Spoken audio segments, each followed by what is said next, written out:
Olá a todos novamente, estamos aqui para participar de mais um podcast do Leis e Negócios da Lopes e Castello.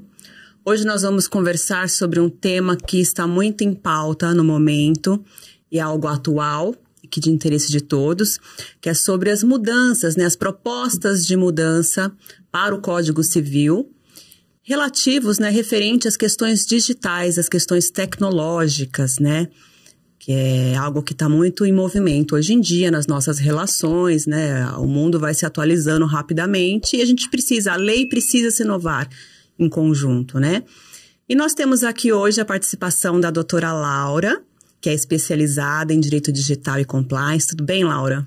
Tudo certo. Muito obrigada pelo convite, doutora Sandra. Estou muito feliz de estar aqui tratando desse tema.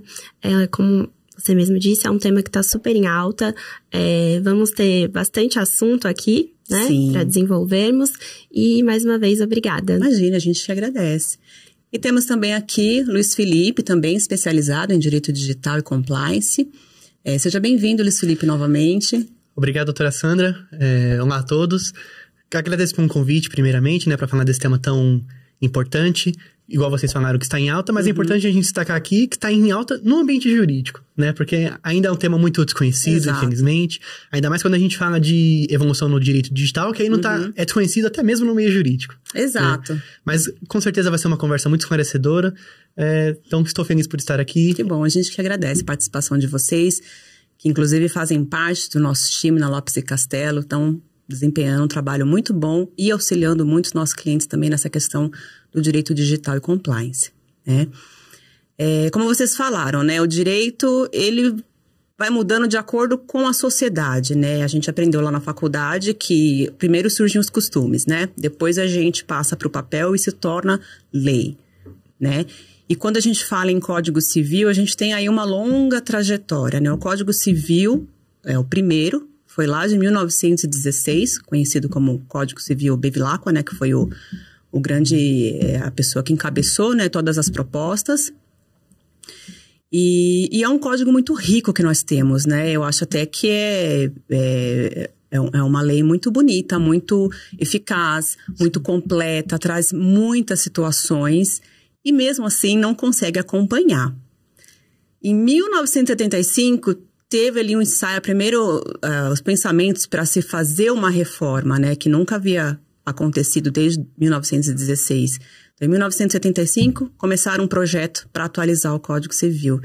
E essa atualização só aconteceu mais de 25 anos depois, que foi com o Código de 2002, E de lá para cá, já se passaram mais de 20 anos novamente a gente está aí, encabeçando, tentando trazer atualizações, mudanças que consigam alcançar a mudança da sociedade, Sim. E nessa questão tecnológica nós temos muitas mudanças, O que nós éramos, o que nós vivíamos em 2002 é totalmente diferente do que nós vivemos hoje, Sim. Então hoje a gente vai tratar aqui do que essa reforma que teve início ali em 2023, Ela foi apresentada para o Senado em 2024, em abril deste ano.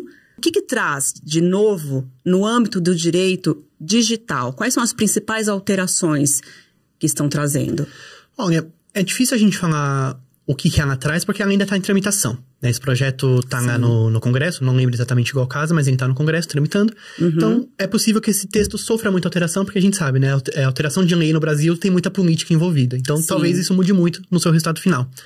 Só que no cenário atual que a gente tem sobre esse texto legal, ele traz alguns pontos muito importantes. Ele fala do comportamento do usuário na internet, fala da responsabilidade dos provedores, o que eles têm que se atentar para garantir que esteja tudo em conformidade. Fala dos direitos dos usuários, o que eles podem requerer caso algumas dessas responsabilidades dos provedores seja descumprida por eles.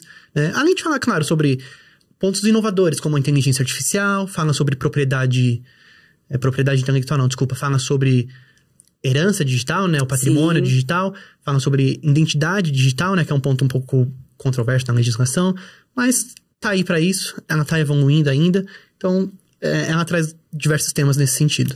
E é até interessante esse ponto que o Dr. Luiz trouxe da inteligência artificial, porque nós sabemos aí quer dizer, não sei se todo mundo sabe, mas está no Congresso aí um projeto de lei com muita expectativa, né, que vai regular a inteligência artificial no Brasil.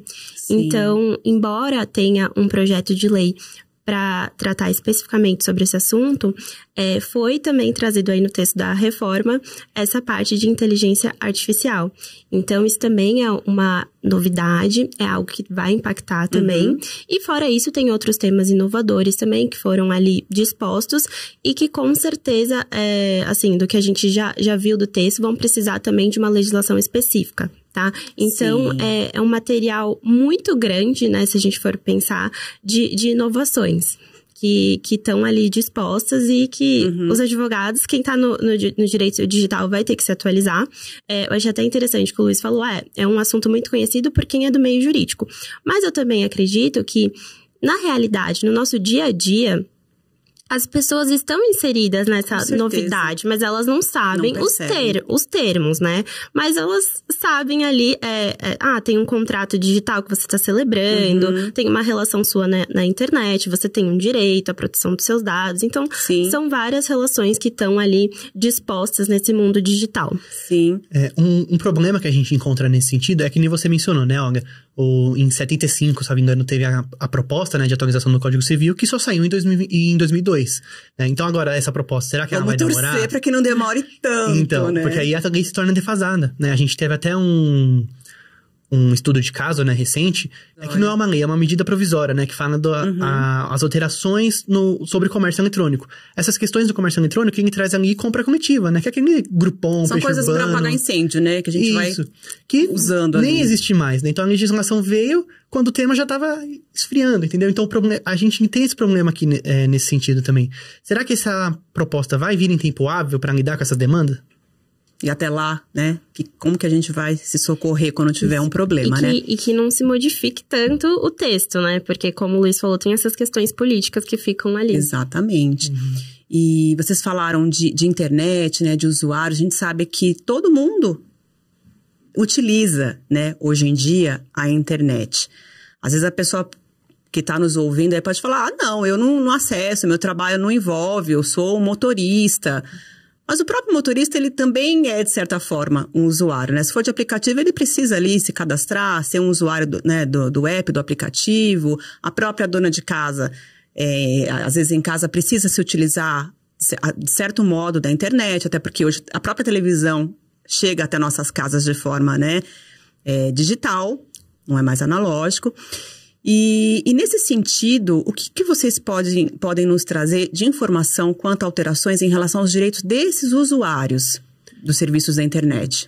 Olha, os direitos que essa reforma traz pra gente, elas são muitos, né? Ela tem um número significativo de direitos, mas eu digo com toda certeza, assim, que a maioria deles, se não todos, versam sobre a liberdade e a segurança do usuário. Tá? Então, nesse sentido, a gente tem o direito de remoção de conteúdo, né, da eliminação de desinformações, que se assemelha bastante com a eliminação de dados da LGPD, só que aqui é um pouco mais extenso, né, porque não é só dados pessoais, é todas as informações sobre aquela pessoa. Nós temos o direito da desindexação também, que consiste na remoção de algum link específico. E temos algumas considerações específicas sobre neurodados também, né, que basicamente é o direito neural daquela pessoa.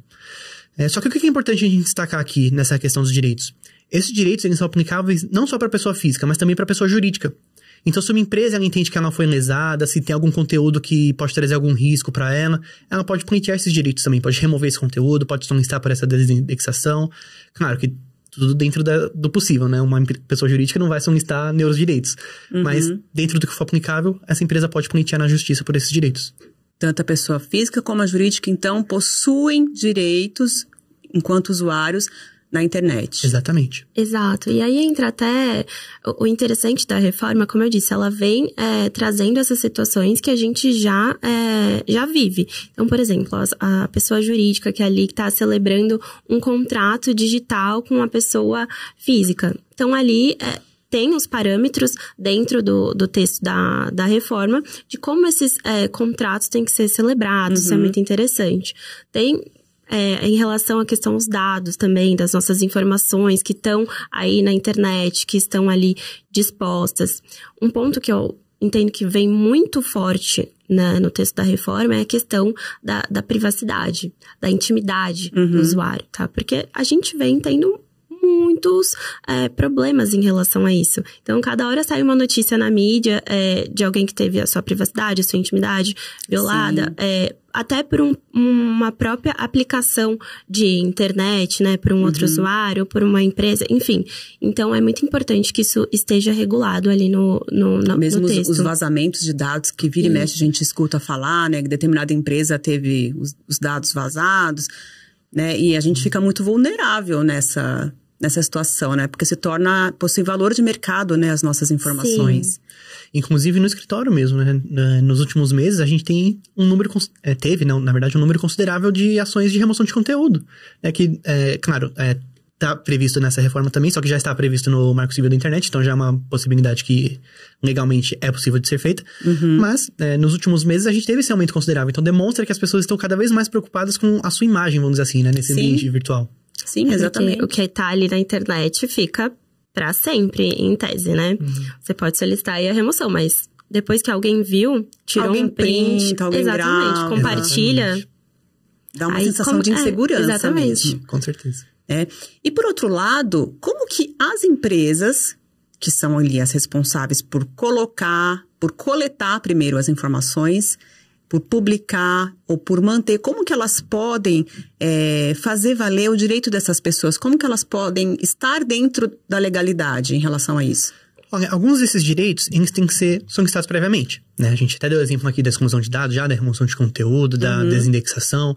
Então, basta que o agente, né, no caso, o titular, o usuário, ele solicite esse direito, né, de desindexação, remoção de conteúdo, seja pela via administrativa, né, caso a própria empresa forneça essa possibilidade, ou pela via judicial, que é o que o projeto da reforma prevê aqui. Só que alguns dos direitos que a gente tem nessa reforma são direitos que a gente chama de por padrão, né, que deve ser garantido pelos prestadores, né, pelos provedores, de forma habitual. Então, a gente tem aqui algumas considerações voltadas à privacidade daquela pessoa, à proteção de dados, né, a liberdade de expressão, liberdade de imprensa, que são, inclusive, direitos constitucionais, né, que a própria Constituição Federal traz pra gente. Então, o Código Civil, essa reforma, na verdade, do Código Civil, ela vem aqui para reforçar esses direitos. Uma lei se conecta à outra, né? A Constituição é a base, aí vem o Código Civil, como a Laura falou, tem leis específicas também para tratar, além do que foi tratado, às vezes, no Código Civil, né, o que vai ser tratado. Então, as empresas, elas têm que ficar atentas a essas normas, né? E aí você até falou num ponto que é interessante. Você falou, a pessoa pode buscar seus direitos de forma administrativa e judicial. É interessante que as empresas não deixem chegar a esse judicial, né? Então, por exemplo, determinada pessoa entrou em contato com a minha empresa para falar, olha, vocês estão publicando algo meu ou disponibilizando que eu não quero mais. Como que essa empresa tem que se portar, Laura? O que ela tem que fazer para não tornar um processo judicial? Bom, primeiro aí o preventivo dela, né, tem que estar muito apto a atuar. Então, ter uma comunicação ali extrajudicial com essa terceira que chegou, manter a comunicação, entender tudo que ele está relatando. Tem um canal para isso, um canal, né, de comunicação. Primeira coisa, né, ter um canal de comunicação, uma assessoria especializada que vai ajudar e auxiliar ele nessa demanda. Esse é o primeiro ponto. Para não deixar chegar nas vias judiciais, né? A intenção não é essa. Para a empresa é muito melhor que se resolva administrativamente, que seja realizado ali um acordo entre as partes. De repente, a empresa vai atrás da documentação e percebe, não, a gente fez aqui tudo certo, consegue comprovar ali. Exato. E isso faz com que aquele terceiro que está solicitando a informação, está descontente com algo, às vezes cai em si e fala, não, ok. Exato. Pelo menos a informação foi prestada com clareza, mas a empresa também precisa ter esse rastreio de informações. Isso aí, puxando aí até saindo um pouco do assunto, mas isso também está um pouco relacionado com a nossa área, né, no direito digital aqui, na nossa atuação também enquanto encarregado de dados, toda essa parte que a gente já faz. Controle das informações. Controle das né? informações. Então, é interessante, é essencial, mais que isso, que as empresas tenham esse suporte aí e saibam como agir. Porque não responder também, porque tem empresa que às vezes chega uma solicitação e não fala nada. Não dá andamento. Chegou ali para uma pessoa que atendeu aquela demanda e não passou adiante, Exato. Não tem um controle que as pessoas possam seguir ali para que o problema seja resolvido. E aí, quando a pessoa fala, tá bom, não foi resolvido de forma administrativa, eu vou querer judicializar, ela não vai querer só resolver o problema, ela também vai querer uma indenização. Com certeza. Sim, a pessoa, quando ela vai pro judicial, é porque ela já tá com raiva da situação. Já pegou ranço, Exatamente. né? Então ela não quer só a obrigação de fazer, né? Ou tira, ou muda a minha informação na internet. Ela vai querer também uma indenização. E é por isso que cada vez mais empresas, elas se preocupam justamente com essas questões de compliance, né? Porque hoje, com essa globalização, né, a alta exposição na internet, muitas empresas elas estão justamente com medo de serem canceladas, né, vamos dizer assim, aquele jargão. Então, elas se preocupam com esses meios alternativos de resolução de conflitos para preservar a própria imagem. Então, por isso que algumas delas, claro, a gente não tem nenhuma disposição legal para que isso seja feito da via administrativa. Né? Até porque o próprio Marco Civil da Internet, ali no seu artigo 19, ele só fala que a obrigação só existe mediante determinação judicial.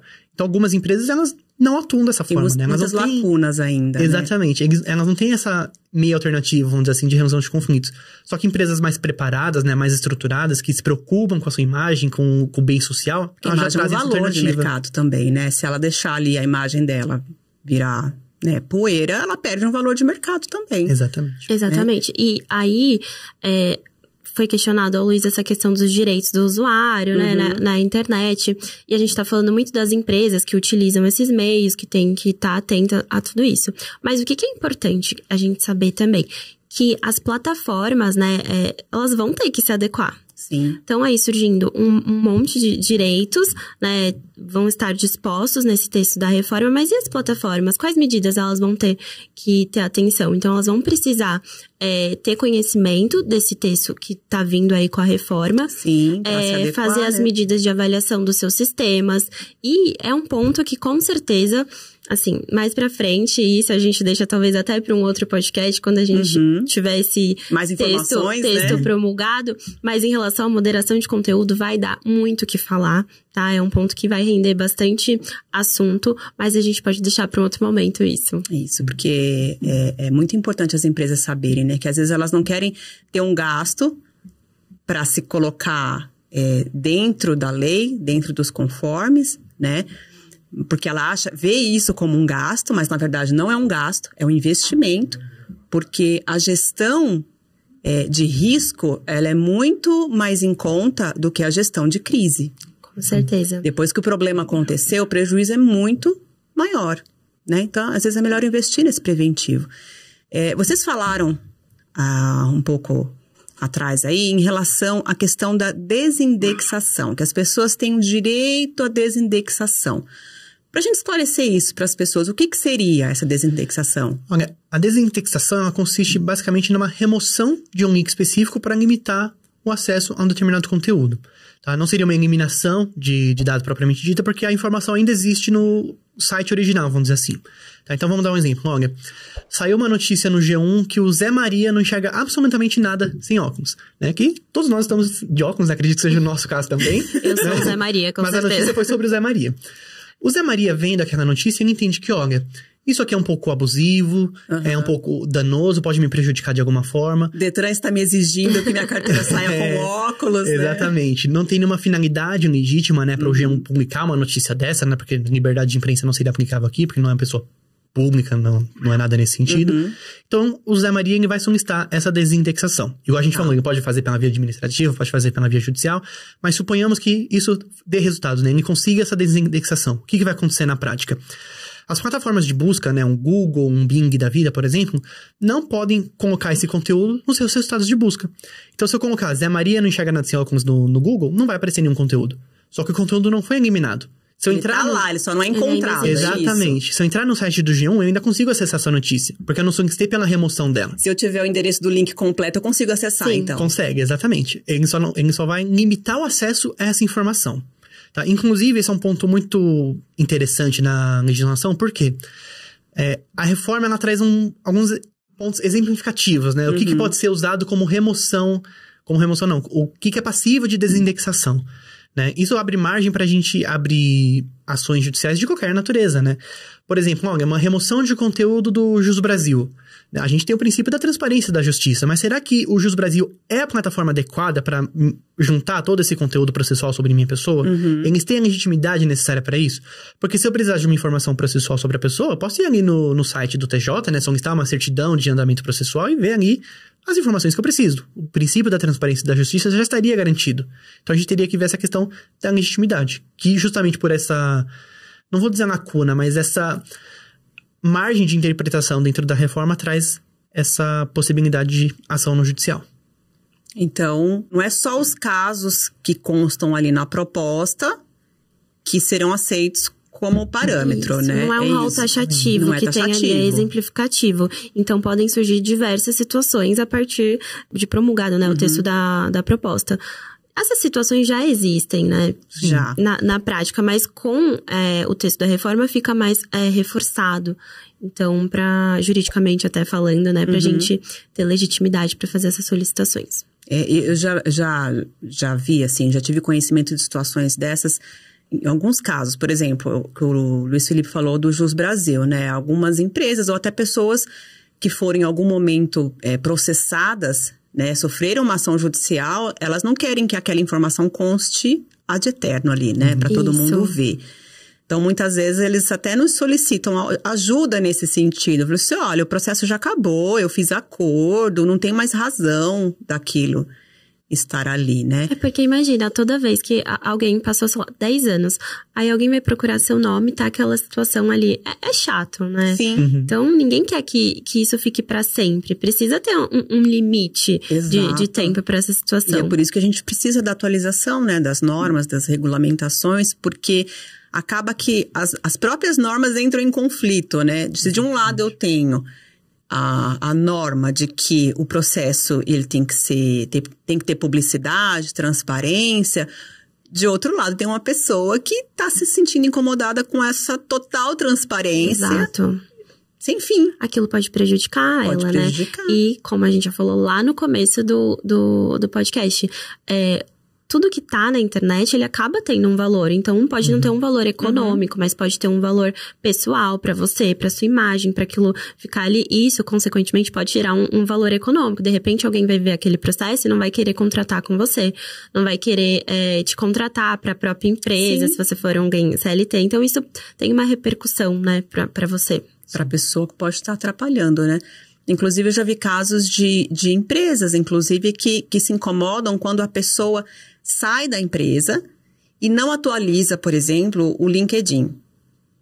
Então, a empresa se incomoda. Você, olha, essa pessoa não está mais conosco, ela não faz mais parte do time. Então, eu entendo que ela tem que atualizar ali a página para que torne isso público, né? E como que vocês têm sentido o judiciário nesse sentido? Eles estão preservando mais o direito do particular ou o princípio da publicidade? Então, justamente é o problema que a gente abordou aqui. Na legislação, ela é totalmente omissa nesse sentido, né? A gente tem ali o Marco Civil da Internet, que traz uma responsabilização só mediante a ação judicial.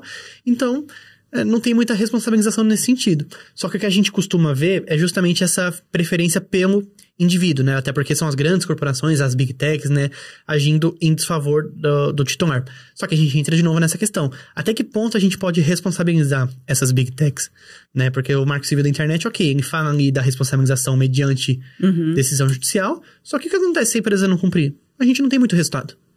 Na prática, né? E sem a lei, nós ficamos um pouco aí na mão do judiciário, à mercê né? da interpretação. Exatamente. E aí, como eu digo, é loteria, gente.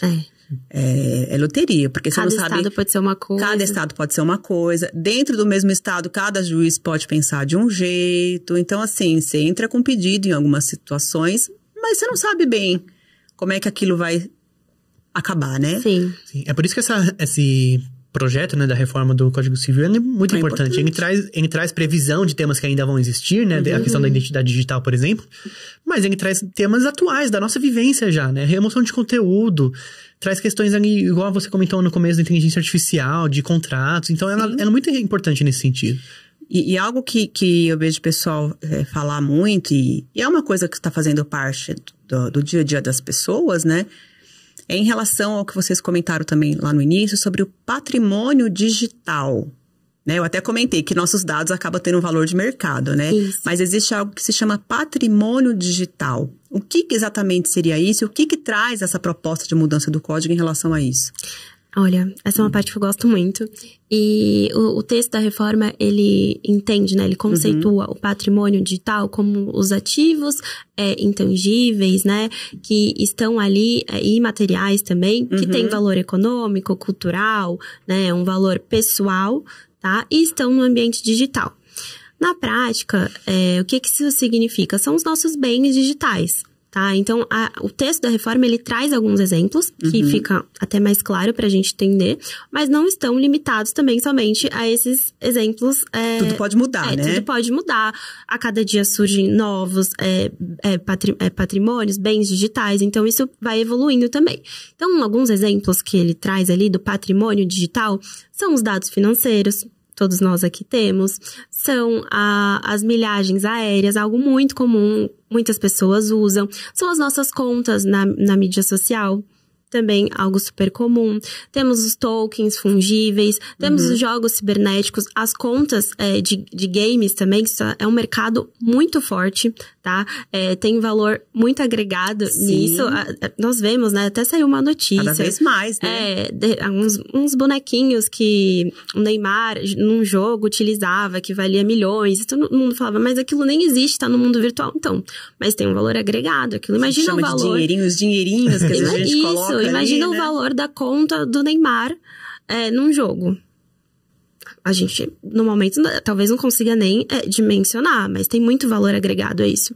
Então, isso tudo tá no nosso dia a dia. Os textos que nós escrevemos nas nossas redes sociais, as nossas fotos, os nossos vídeos, um vídeo que viraliza. Imagina a conta de um influencer, né? Que tem lá milhões de seguidores. Imagina o valor de mercado que essa conta não possui. Exatamente. E também esse valor pessoal. Tá? Porque às vezes as pessoas pensam que é só pra pessoa famosa, mas também tem essa questão pessoal. Eu, de repente, não quero a minha imagem vinculada em qualquer site, em qualquer lugar, né? Eu posto na minha rede social, mas o uso dela tá ali limitado na minha Ou às vezes eu quero que a família cuide daquilo, né? Após a minha morte, né? Na verdade, sim, por exemplo, Facebook, Instagram, tem ali um álbum de fotografias, né? Coisa de uma vida inteira. Pra família pode ter um valor também. Exatamente. E esse é um mercado que é uma área que só cresce, né? Eu vi até uma pesquisa recente que em 2017 nós tínhamos ali 2,1 bilhões de dólares de bens digitais. E estimava-se que até 2024 nós teríamos cerca de 8,1 bilhões de dólares. É um crescimento enorme e a tendência é que isso só aumente cada vez mais, porque conforme vem as novas tecnologias, isso vai evoluindo e esse mercado vai crescendo. A parte das milhas eu já vi até entrar é muito comum entrar em divórcio agora. Né? Sim. Milhagens, né? Então, a hora que você entra com um pedido de divórcio, aí vai fazer a partilha, as pessoas estão pedindo, não, eu quero metade das milhas também, porque ainda mais nesse momento de vida da pessoa, né? Que de repente a pessoa se divorcia e depois quer viajar. Então, ela também tem direito àquilo. Sim. E é importante a gente destacar também, porque essas contas digitais, né? Esses bens digitais, você mencionou de contas de games, elas têm um valor atrelado não só pelo significado dela, né? Mas às vezes a pessoa faz investimento naquela conta. Sim. Quem tem filho sabe, né? Que conta de jogo, alguém que tem que gastar dinheiro pra comprar várias roupinhas diferentes no jogo. Eu fico revoltada quando meu filho pede de presente. Ah, não, eu quero as moedinhas lá, que eu não lembro agora os nomes, né? Eu quero as moedinhas. É impossível você querer isso. O que você vai fazer com isso? Não é nada. Exatamente. Amanhã você perde o acesso à plataforma, cadê o dinheirinho? Aí, mas já sabemos que não é nada. Se ele ver esse vídeo, ele já sabe que tem um valor agregado. Eu devo registrar tudo direitinho pra que, se precisar, recuperar essas moedinhas, né? Inclusive, no começo do mês nós fomos num congresso, né, sobre compliance de direito digital, em que foi falado justamente um caso em que um homem, né, ele estava fazendo o inventário dele, se não me engano, né, a herança, não lembro a especificação. Era a divisão de bens. Isso. E ele queria colocar nessa divisão de bens justamente a conta do... Eu não lembro se era iTunes, mas é o aplicativo de música da Apple. Eu não sei o nome, porque eu não uso. Olha, iTunes, tá? Antigamente não tinha Spotify, não tinha nenhuma dessas plataformas, então a gente tinha que ter uma biblioteca de músicas, e quando a gente queria comprar, sei lá, o álbum da Adele, qualquer um, você tinha que pagar pra ter essa música dentro do iTunes. Exatamente. E nesse sentido, ele queria dividir justamente esse bem, né? Essas músicas. Só que... Foram pagas, né? Exatamente. Só que foi um caso nos Estados Unidos, se não me engano, né? Só que não foi permitido, não deixaram de fazer, até entrou na justiça e no fim das contas ele conseguiu. Mas essa reforma já traz agora essa questão do patrimônio digital. Exatamente. Que faz sentido, né? Isso. E aí vai conseguir regular, agora com o texto da reforma, isso vai poder ser regulado também. Essa questão da transmissão dos bens digitais, isso é muito importante. Sim, e como é que vai funcionar na prática essa questão da herança? Tá, então vamos lá. Essa questão da herança pode parecer um pouco abstrata, tá? Num primeiro momento, porque... difícil para as pessoas imaginarem, mas como que eu vou dividir as músicas do iTunes, dividir a questão das contas, mas vai ser uma transmissão hereditária, tá? Então a via de... Vai seguir o que já segue hoje, né? A ordem ali dos herdeiros diretos. Exatamente. E também vai poder ser disposto em testamento. Então, resolveria essa questão desse caso que o Luiz trouxe, que a pessoa vai poder regular ali a situação em testamento. O que eles estão protegendo aqui? O direito da personalidade do falecido após a morte. É a manifestação da vontade, exatamente. Né? Então, tem ali a privacidade dele, a intimidade, a imagem, né? Tudo que ele criou ali nesse ambiente virtual... Não deve deixar de existir, simplesmente desaparecer, né? Então tem que ter uma continuidade. Um caso, assim, que até eu acho interessante, que com a reforma vai estar também regulado, pensando aí nas contas, né, de mídias sociais. Quando alguém falece, se é um famoso, ou se o falecimento dessa pessoa se deu numa situação que acabou envolvendo a mídia, né, chocou a mídia... Se nós entrarmos nas contas de redes sociais dessas pessoas, vocês vão reparar que o número de seguidores aumenta. De repente, começam a criar outras contas. É uma coisa, assim, sem controle hoje em dia. Que nem quando a Marília Mendonça faleceu, né? Exatamente. Então, chega a ser um pouco assustador, né? Que as pessoas começam a seguir depois do falecimento da pessoa, né? Então, tem esse movimento. E aí, tem uma questão aí no próprio texto da reforma que vai poder regular isso.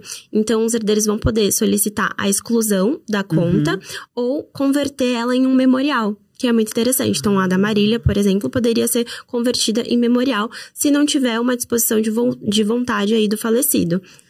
É um problema que a gente encontra não só no meio digital, mas no meio físico também, né? Porque ninguém gosta de pensar na própria morte, né? Então é difícil a pessoa se preparar para esse momento, né?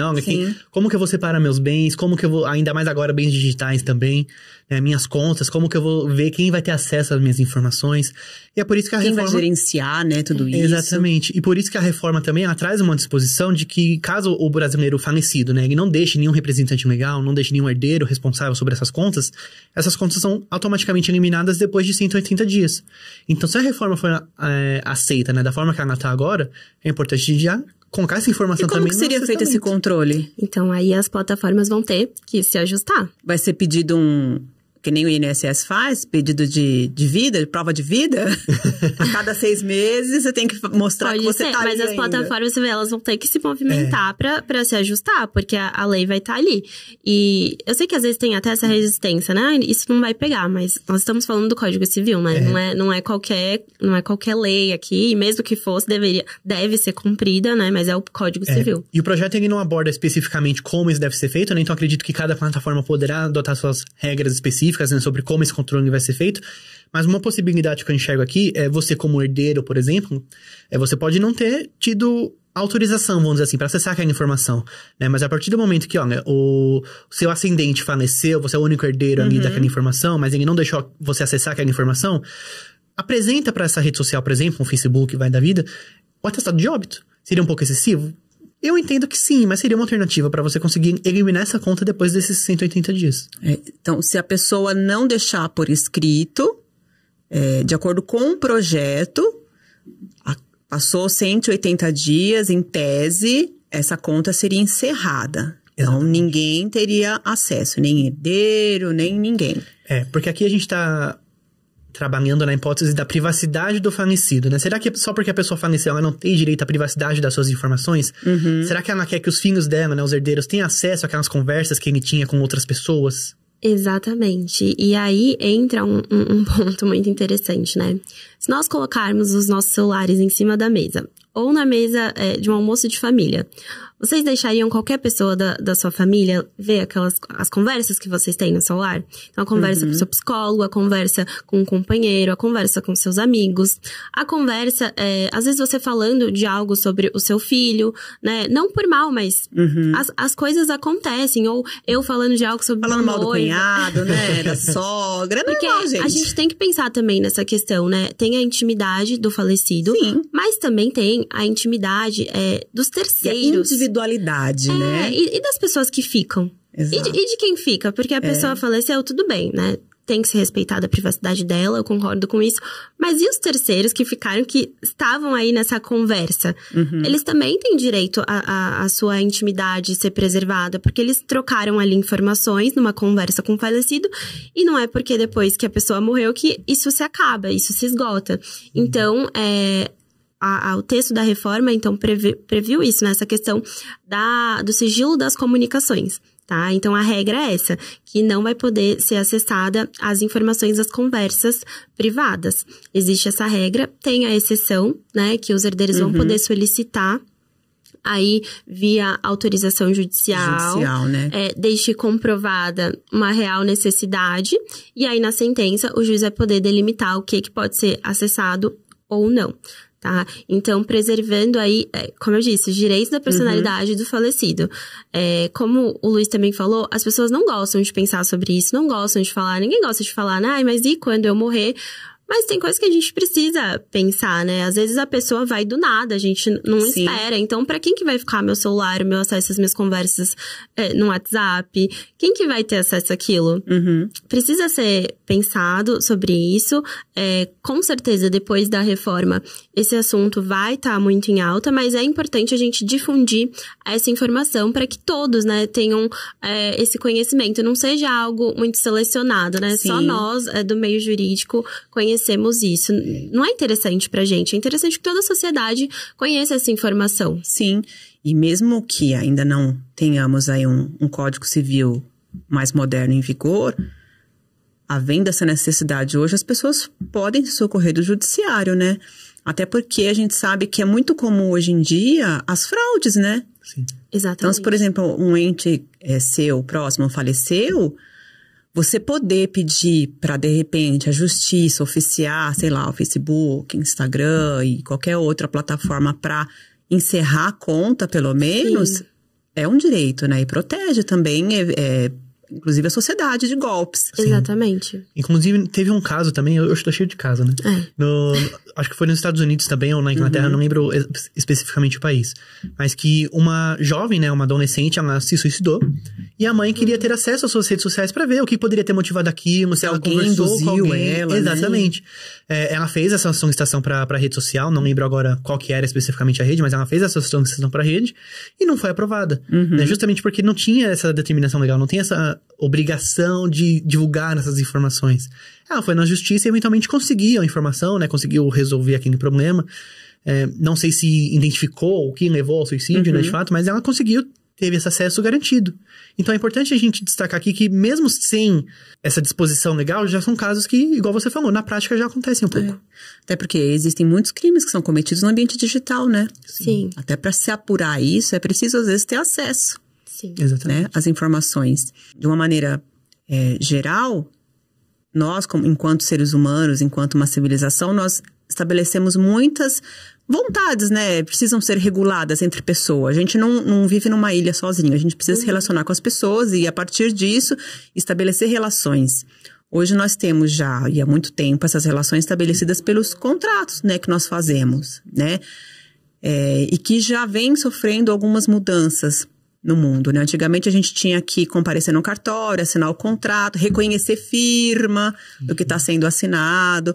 E hoje nós temos as plataformas hoje que nos facilitam algumas coisas em relação à parte contratual, né? E vocês comentaram que também trará mudanças, né? Esse Código Civil, essa proposta, em relação aos contratos inteligentes, né? Os conhecidos como smart contracts, né? O que vai trazer de novo pra gente?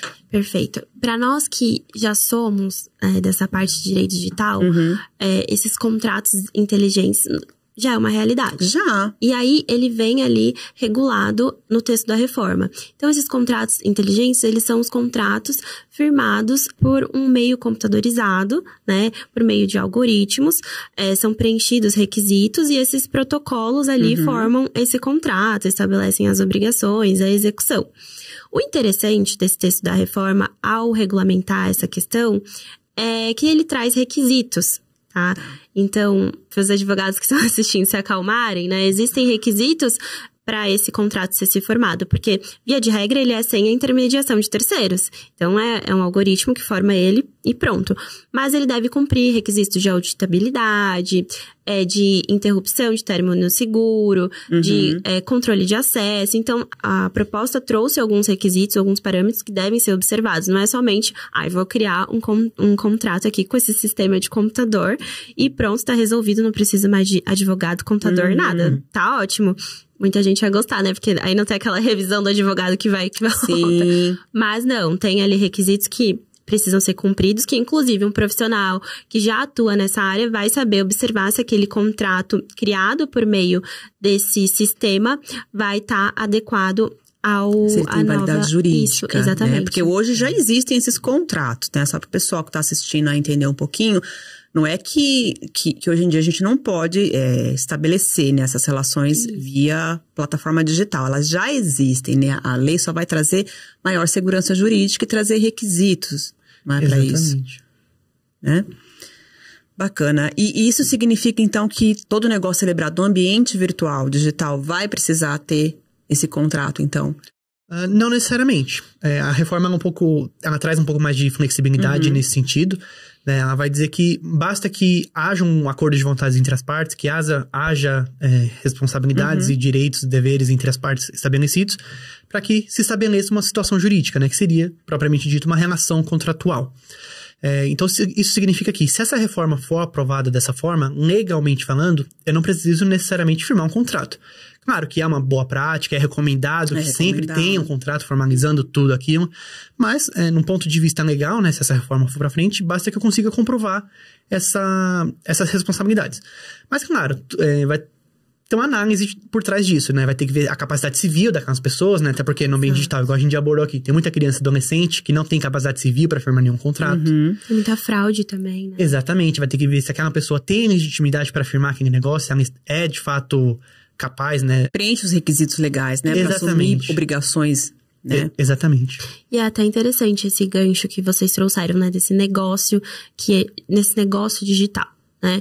Porque o texto da reforma, ele prevê exatamente sobre os contratos digitais. Então, ele traz várias inovações aí, né? Os contratos inteligentes, o negócio também digital e agora também essa questão dos contratos digitais, que são os contratos, como o Luiz falou aí, firmado tem que ter as partes ali, ela tem que trazer as obrigações, mas basicamente falando, é o que já acontece. Então, nós temos ali um meio tecnológico, um aplicativo de mensagem, eu forneço um serviço, você entra em contato comigo e solicita aquele serviço, eu falo, ok, posso entregar no dia tal, você me manda o comprovante de pagamento e você pede algumas condições. Esse serviço ou esse produto deve ter X, Y, Z. E ali temos um contrato digital. Segundo a reforma, isso se configura um contrato digital. O interessante é que a reforma equipara esses contratos digitais aos instrumentos públicos particulares, aos instrumentos particulares públicos. E aí, que temos essa novidade, né? A novidade dessa equiparação também, mas de situações que já acontecem. Já, no dia a dia já é praticado, né? Inclusive, a própria reforma, ela fala que nesses casos aplica-se também o direito contratual, o direito autoral, né? O direito de propriedade intelectual, né? Na mesma forma, o direito do consumidor. Os princípios também, né? Do direito civil, a boa-fé, a autonomia privada. Então, tudo isso ainda vai estar valendo, né? Porque no meio digital que não vale. No ambiente digital, talvez a lei precisa trazer ferramentas, né, que demonstrem esse vínculo e essa vontade das pessoas, que é muito fácil hoje em dia, ainda mais se você não tem que encontrar, não tem que registrar em cartório, não tem que ter uma firma reconhecida. Por exemplo, alguém se passar por você e celebrar ali um acordo de vontades, né, um contrato. Sim. Por isso que a norma precisa trazer requisitos que validem isso. né? Sim. E até aproveitando em relação a isso, a gente tem hoje a inteligência artificial. Muitas vezes a gente vê vídeos que as pessoas já estão fazendo com pessoas que não são elas de verdade, né? Então, deepfake, né? Que segurança isso. nós temos disso, né? Então, o que a lei vai trazer em relação a essa inteligência artificial, né? A gente teve recentemente o caso do comercial da Elis Regina, né? Que usaram a imagem dela, que inclusive, né? Uma pessoa já falecida. Isso. Né? Então, o que a lei trará em relação a isso, de novo? Esse caso é muito interessante. Eu até vou citar um exemplo particular meu. Mas esses dias eu recebi uma mensagem de um casamento que nós fomos, minha prima, e falou, nós fizemos a dança dos noivos. Eu falei, gente, mas eu estava nesse casamento, eu não vi essa dança dos noivos. E ela me mandou um vídeo criado por inteligência artificial. Ela e o marido fazendo a dança dos noivos. Ou seja, se nós temos uma foto... Se eu tenho uma foto sua, eu consigo criar um vídeo, algo ali que muito medo, real. Né? Esse caso da Elis Regina é muito interessante. Salvo engano, foi ano passado. E aí fizeram um anúncio publicitário dos 70 anos da Volkswagen. E aí mostrava imagens muito realísticas, muito mesmo. Eu demorei um pouquinho pra entender, tá? Bom, eu que sou fã da Elis Regina, até pondera um pouco, porque pra mim não era muito realístico não, viu? Nossa, pra mim eu falei, nossa gente, eu demorei pra entender a discussão ali do que tava acontecendo. E aí era ela cantando a música Como Nossos Pais com a filha dela, a Maria Rita. E isso gerou, assim, uma grande repercussão. Porque, de um lado, muita gente achou o máximo, gostou muito, ficou muito emocionada. Mas, de outro lado, trouxe algumas reflexões no sentido assim, será que ela, se estivesse viva... Qual é o limite, né? Será que ela aceitaria essa campanha publicitária com essa marca? Será que isso representa todo o legado dela? Será que todos os filhos estavam de acordo com aquele uso de imagem, né? Quem lucrou com aquilo? Exato. E aí, essa questão vem tratada, né? Então, no texto da proposta, em relação à criação de imagens, né? Por meio de inteligência artificial de pessoas vivas ou falecidas. Tem algumas condições. Então, é permitido que seja realizado, mas tem algumas condições. A primeira é que tenha o consentimento, né? Dos herdeiros aí, dos representantes. A outra condição que, pra mim, sinceramente, é a mais importante, mas é que seja preservado o legado, o comportamento da pessoa falecida. Então, o que aquela pessoa, enquanto estava viva, construiu durante a sua vida, né? O seu comportamento político, o seu comportamento social, cultural. O que ela construiu? Aquele comportamento dela profissional, enfim. A gente não pode pensar porque a pessoa faleceu, isso não importa. Claro que importa, né? A gente constrói a nossa imagem. Acho que mais pra quem ficou, né?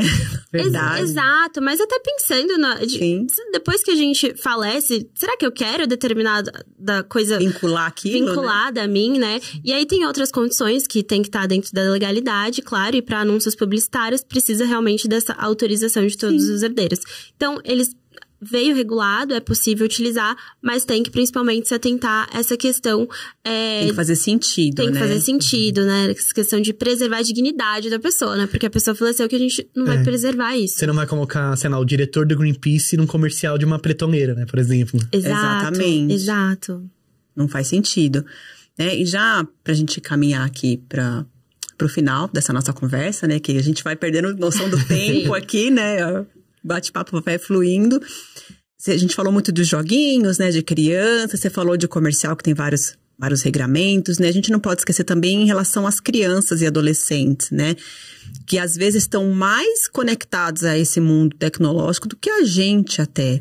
A lei traz alguma proteção, alguma norma em relação a crianças e adolescentes também? Traz. Tem inclusive um capítulo inteiro para falar só sobre crianças e adolescentes. Ótimo. Né? Traz inúmeros direitos para esse público. E responsabilidades também, claro, para os provedores, né? Alguns desses direitos que a gente pode destacar aqui é que essa pessoa, ela tem que ter direito a um ambiente seguro, né? Não pode ter nenhum conteúdo malicioso ou algum conteúdo que seja prejudicial ao seu desenvolvimento, vamos dizer assim, né? Dentro das classificações indicativas ali do Ministério da Justiça e da Cultura, né? Conteúdo livre, conteúdo de 10 anos, etc. Então, dentro desse sentido, como que seria feita essa verificação, né? Se o conteúdo é ilícito ou não, né? Mas se é adequado ou não para aquela criança e adolescente. Entre as responsabilidades dos provedores. Eles teriam que colocar alguma medida eficaz, né, de verificar a idade daquela criança e daquele adolescente. Será que eles estão acessando conteúdo que é somente adequado para eles? Sim. Nós temos também a disposição de que os provedores eles têm que fornecer meios hábeis, né, pro responsável legal, pros pais dessa criança e adolescente. Controles parentais. Exatamente. E, de novo, né, são disposições que a gente já tem na vida real, né? Existem plataformas que possibilitam esse controle parental, do que a criança está acessando, o tempo que ela pode ficar na internet. Só que aqui a gente tem a regulação disso, né? A lei está permitindo que isso seja feito. Então, tira um pouco daquele debate, né, sobre, olha, mas será que é legítimo esse procedimento, né? Porque a criança e o adolescente não tem expectativa de privacidade? Tem. A lei, ela traz aqui essa questão que isso pode ser feito, mas ela impõe algumas limitações também, né? Mas eu acho que a segurança se sobrepõe a essa privacidade. Exatamente. No que se diz respeito à criança e adolescente, né? Inclusive, um outro ponto que esse capítulo traz também é justamente o conteúdo destinado a essa criança e adolescente, né? Primeiro que todo o conteúdo destinado a esse público tem que ser feito com base no ECA, né? O que o ECA determina que seja feito. E segundo, que não pode ter publicidade nesses conteúdos. Então, a gente até mencionou aqui já, vídeo de YouTube, né? Que tem aquele anúncio de 5 segundos antes do vídeo. Se for um conteúdo destinado a criança e adolescente, isso não pode ser feito.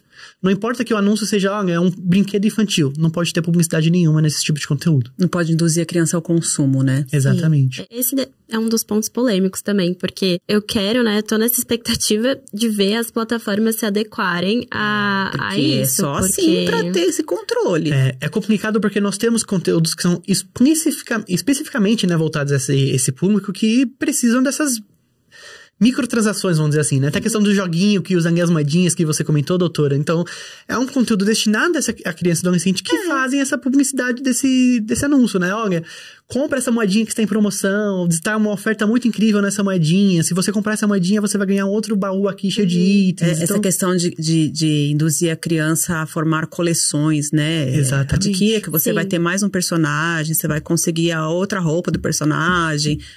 Então, tudo isso, como a Laura falou, né? Eu acho que só vai funcionar, sair do papel para nossa vida, para a prática, se tiver uma fiscalização muito forte em relação às plataformas, né? Porque senão, não adianta, aí tá só ali para...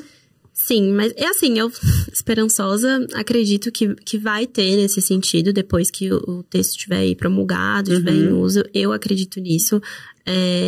Acredito que as plataformas vão ter que se movimentar, não tem como fugir. Isso já deveria, de verdade, assim, tá sendo... tá acontecendo, independente de lei. Nós vemos muito, as nossas crianças estão muito expostas, né? Eu nem tenho filhos, mas eu vejo que as crianças estão expostas nas plataformas, nos jogos, mas nas plataformas digitais, vídeos que acessam, as músicas que dançam. Aquele conteúdo tá ali pra sempre, né? Ainda bem que na minha época não tinha isso, porque dependendo do vídeo que eu gravasse quando criança, aquilo ali ainda estaria circulando na internet, né? Mas aí a gente entra de novo naquele aspecto que a gente conversou no começo do podcast, né? Que o projeto está em tramitação ainda no Congresso, né? E a gente sabe todo o aspecto político que tem em volta disso, né? As próprias provedoras, né? As Big Techs, elas fazem um lobby enorme para tentar dissuadir o voto, né? Para tentar trocar alguma disposição. Sim, com certeza. Então, a reforma, da forma que ela tá agora, né? Esse projeto da reforma, ele tá impecável, né? Quer dizer, não vou dizer impecável porque tem alguns pontos estranhos ali, né? Mas tá no começo ainda, né? Exatamente. E traz algumas disposições também que temas específicos ainda vão ser regulados por lei específica no futuro. Condiciona, então, assim, né, a outras normas que precisarão ser criadas. Ele tá com uma condição de segurança adequada para criança, para adolescente, para o público geral, né, para a empresa ou para a pessoa física. É importante só que isso seja mantido, né, depois que é aprovado. Tem que fazer sentido, né? Tem que fazer sentido. Isso. Então é isso, gente. Agradeço vocês. A conversa foi muito boa.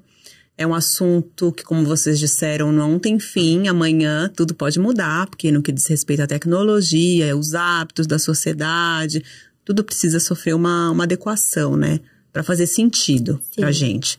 Não adianta ser muito bonito, mas a gente não conseguir usar na prática a lei, por exemplo, né? Tem que funcionar na prática, né? Então, agradeço, foi um bate-papo muito legal. Obrigada por novamente vocês contribuírem aqui com a gente com esse assunto, né? Que é o direito digital, né? Que para mim é algo diferente, novo, né? E muito obrigada mesmo.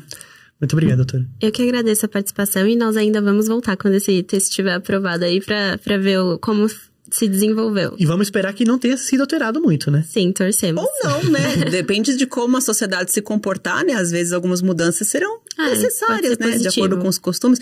Porque se demorar o tanto que demorou do projeto de 75 para 2002, sim, com certeza, muita coisa muda. Tá mas bom? a expectativa é que seja aprovado rápido essa reforma, principalmente atualmente, né? Que tudo transita mais rápido. Eu agradeço a todos que nos acompanham.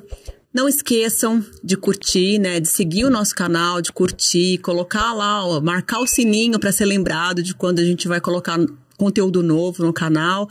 Porque eu acho que é importante isso também, né? As pessoas buscarem formas de irem se atualizando, até para elas saberem no dia a dia, né? O que elas podem ou não fazer, quais os direitos que elas têm. Então, continuem nos seguindo, nos acompanhando, curtam o nosso canal e compartilhem também com seus amigos, com suas famílias, para que o assunto seja, né, que o conhecimento chegue a todos. Exatamente. Tá bom? Até mais!